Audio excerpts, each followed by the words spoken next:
Hey everyone, it's Cathy Zielske. Welcome back to my channel and the craft/dining room. Today's video is one that was on the Simon Says Stamp YouTube channel, but I wanted to share it here as well because number one, it's cute. Number two, it's fun. And number three, why not? That card project is coming up next. So here's a look at the card I'll be creating today, and this involves a fun brayered background. Then we're going to emboss it and just kind of create this funky look. It's really all about the background and then just slap it on a die and a little pre-printed sentiment for a fun little card project. Let's take a look at the supplies. I've got a few things here. A word and shadow layer die that is designed by me. It says Friends. I've got this cool embossing folder for 3D embossing, and I've got some pre-printed sentiments that are actually for Sympathy, but we're going to use them for a different purpose. I've got 3 distress oxides here, and I'm going to be using these to create my background. And I've got a gel press. Now this is a new tool to me, a gel press if you will, and the cool thing about it is it allows you to make some magic for card backgrounds. I've also got, oh, there it is. I've got a Speedball brayer that I'm going to be using, and I want to talk about this really quickly because this is a new tool for me. I have never had a brayer, and I picked this up a few months ago and have been playing around with it. So today we are going to use the brayer to create a cool background for this card project. I'm also using 130-pound cardstock from Simon for the base today. Now I switched out the speckled egg for broken china because I wanted a little more color. So if you're wondering what, that's why. Now here we go. I'm gonna load up my brayer with the first color, the wilted violet. Now I think if you go in one direction rather than back and forth, you're gonna get a better coverage. But here, I'm just bringing it onto the gel press and lightly kind of fading it out. And it doesn't look like much, right? So I'm gonna rub off the excess and go on with the next color. Again, I think the back and forth, it's okay. But I'm going to take a little off because I didn't want it to be too bold. But I'm going to do the same thing. Lightly, just roll it on to the gel press. Kind of overlap the purple here to create a little area of blend, but a light hand, just like that. Rub off that excess and go to the third color, which is the Twisted Citron. And I'll put that on the right side or the edge, again rolling it on and lightly blending over the broken china. Now here's the thing that's kind of cool. It's going to look different every time you do this. You really don't know what's going to happen until you put that piece of cardstock down. So that's what we're going to do next.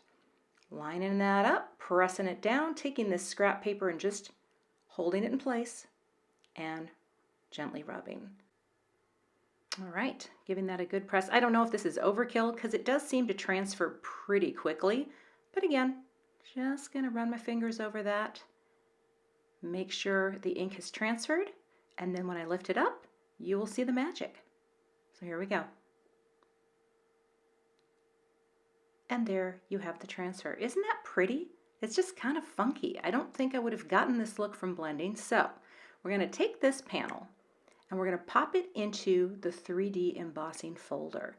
Just going to line that up, position it, and close it up. Now I'm going to show you where I keep my Gemini Junior here to share the sandwich. I've got just a cutting plate and the the magnetic mat. And that's all you need with these particular embossing folders. I'm going to run that through, and that is going to be the right amount of pressure to emboss that pattern into the cardstock. And here's what it looks like. Isn't that cool?